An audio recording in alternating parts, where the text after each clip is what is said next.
Hey, this is Skullgirdle, and I'm going to give you an addendum to passive resistance. In this case, it is passive resistance that might help you be a better ally, build community, and make the world a better place. Hopefully, if we all do this, it becomes second nature. So, we're going to start with the easiest one to the most difficult. And the easiest passive resistance is to intentionally shop and frequent businesses owned by marginalized people. It's real easy. It's really easy. You can find all this stuff on the internet. It may be a little bit more difficult locally to go there in person. But when you walk into a store, especially if you frequent a place more often, like it could be a Black owned cafe, then you become part of that community and you are better able to help and be helped when you are part of the community. It's very simple. It does take a little bit of work. There's not a lot about changing yourself and your views that doesn't take work. This one, I think, is one of the more easily done ones. And something that I think is actually pretty amazing in makeup companies. I mean, pretty amazing, but makeup companies is where I see it, is that Black owned makeup companies were, and Black, yeah, Black owned, I think, Black inspired, whatever. Black owned. We'll go with that. We're the first to have 40 shades of foundation. And for some of us are very pale and some of us are very dark, and we are left out of the equation like always. And to see someone who's trying to solve an issue of having very difficult to match, because makeup has not been kind to matching darker skin. It just has been orangey or gray or just weird tones. And this is like the last 5 or 7 years. But to see some of those Black owned businesses, which I hesitate to say because I don't know which have been bought out, but I know Rihanna had Fenty. Fenty Beauty had a lot of shades. Um, I think it's Beauty Bakery had a lot of shades. And maybe is it Danessa Myricks has a lot of shades.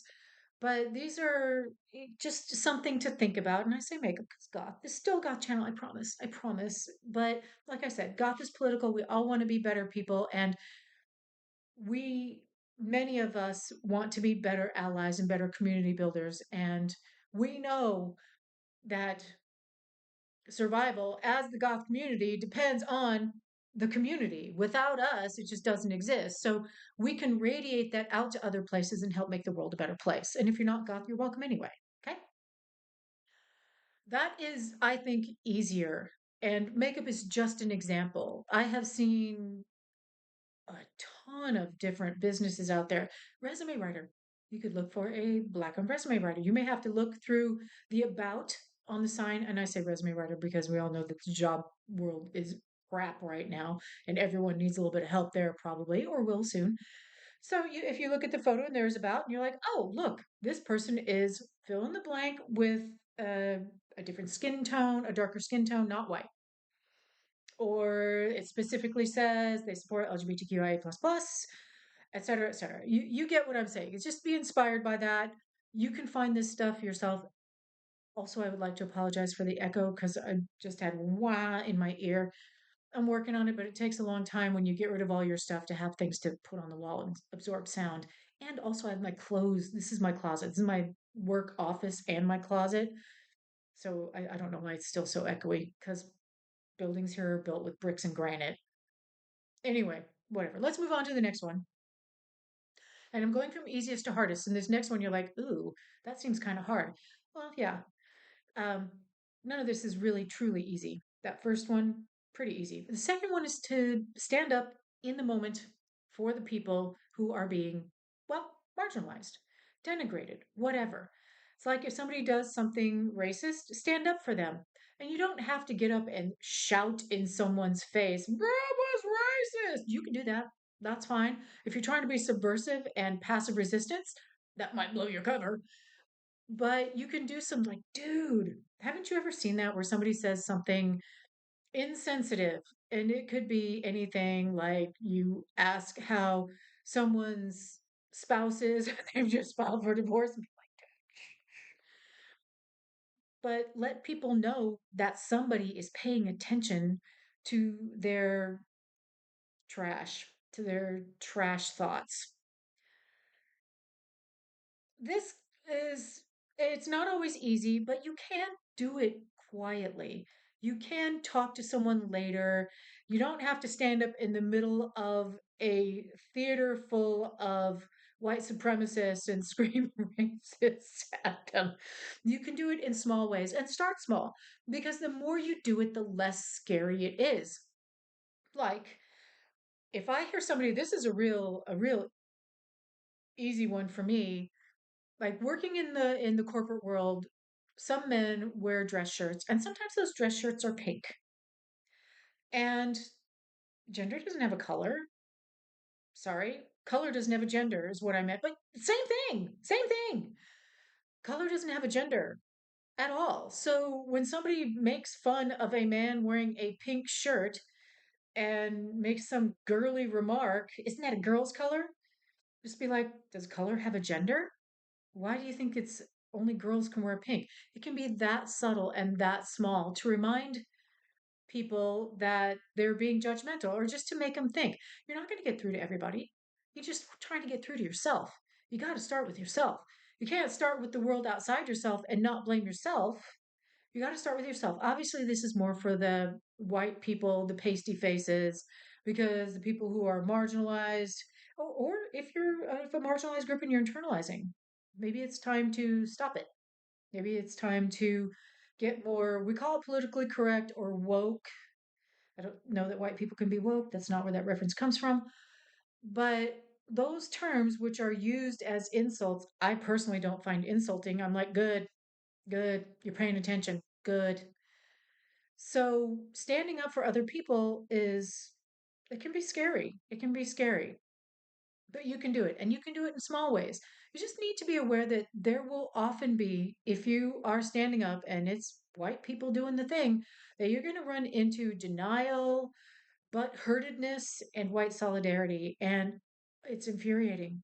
It is absolutely infuriating when you, as a white person, have to be polite because you know what? People of color do not owe you politeness. People of a different gender do not owe you politeness. People of a different sexual orientation, they don't owe you politeness. People who speak different languages than you, they don't owe you politeness at all.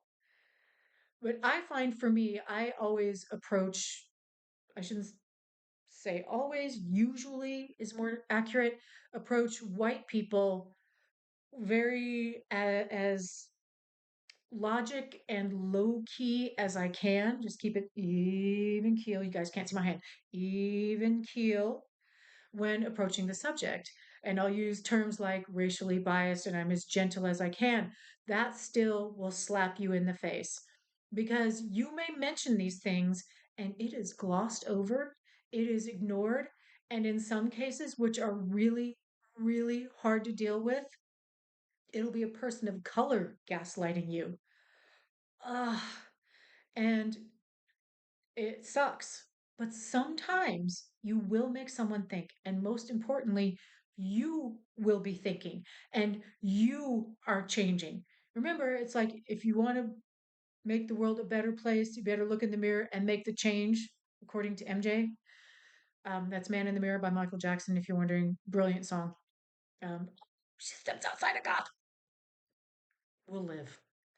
So the third thing is a hard thing, and I think it's the hardest, and it will last until you die. As long as you're alive and walking the earth, you're going to have to work on this, and that is changing the way you think and finding new ways to think, making new little neurological pathways of thinking. Easy places to start are obvious racial slurs, obvious gender slurs, obvious sexual orientation slurs, stuff like that. It doesn't serve anybody. And there may be actual words that are useful words that are attached to this, but they're not irreplaceable. They are replaceable. I said not irreplaceable. Yeah, that means they are replaceable. I use a double negative. Sorry, I'm in Portugal and they do use double negatives here. So I'm trying to think of not offensive ways. There, okay. So, like, if you are at the office, let's say you work in the corporate drudge world of cramming AI down your throat, sorry, and somebody makes fun of a man because he's wearing a pink dress shirt. And I've seen it multiple times. I mean, I've done it when I was younger and more of a jerk. You just look at him and go, color doesn't have a gender. Gender doesn't really have a color. The assigned pinkification and bluification of babies is ridiculous. That is ridiculous. Tell someone who they are before they're born. Also, that's another thing to clear up in your own mind. If you think girl babies have to have pink, what's wrong with yellow, green, beige, black? I might say. It's those kind of thoughts, and it will take a long time and they will pop up here and there. Another good place is in the US, there are a lot of slang terms that reference enslavement, chattel enslavement, and the enslaved. Calling your boss a slave driver, slaving away at a hot stove. There are other ways to say the same thing, working like a rented mule, treated like a red-headed stepchild. There are ways to get around this, and think of it like kind of like a game to make it easier, because you're like, oh my God. Sometimes when you first start doing this, because I've been working on this for like 2 decades now, trying to fix some of this stuff, and I find very racist slang, and I'm like, geez, look up the term motherfucker. I'm not going into it. We need to start relying on ourselves and looking some stuff up. Don't use AI, use actual Google. AI tells you what to think. Google gives you information. I say Google. I use DuckDuckGo. I would get off Google, but that's a whole different video, and there's a whole set of people working on that stuff already. But another thing in the US, and every culture has some of this bull crap, but I know US English, so it's easier for me, is taking some of the violence out. In the US, we have a lot of references to a lot of references to guns. One of those is pull the trigger for finally launching a project or finally doing something you've been thinking about. Pull the trigger. That's a gun reference. If we want guns to be less prevalent, we have to think about them less.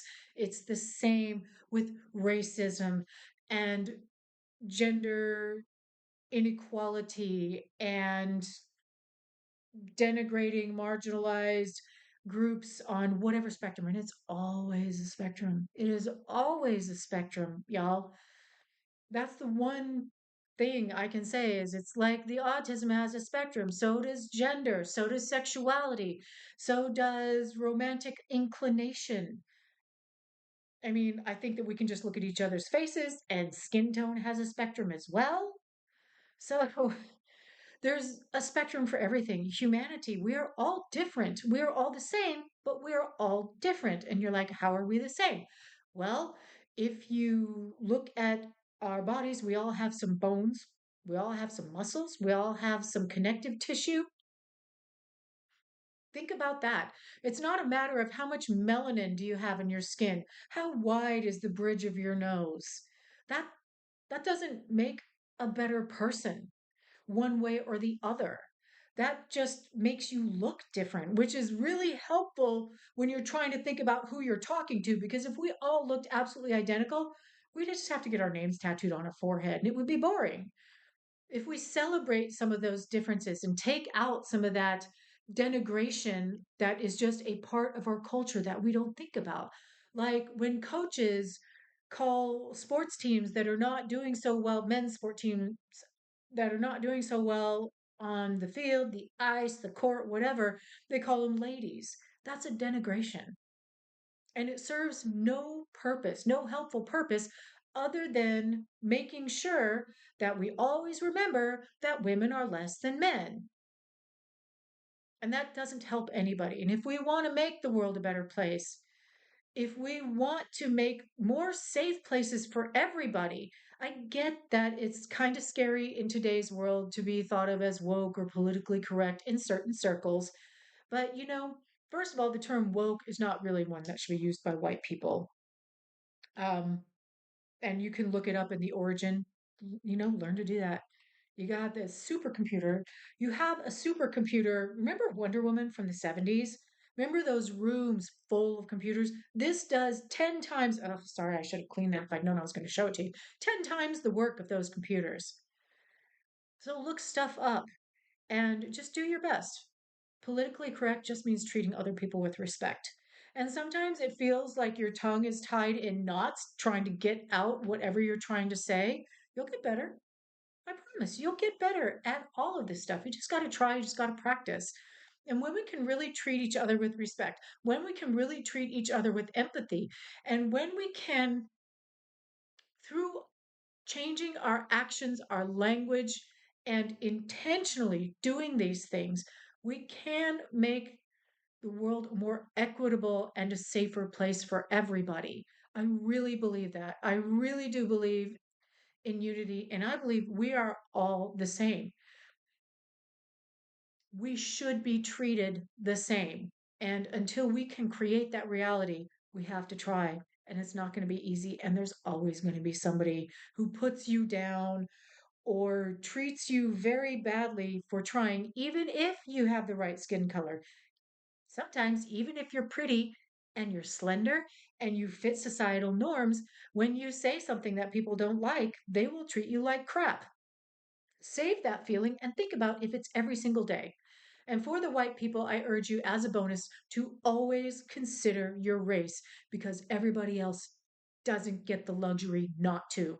We must see color, to understand color, to integrate ourselves with everybody and to love everybody equally. Celebrate it.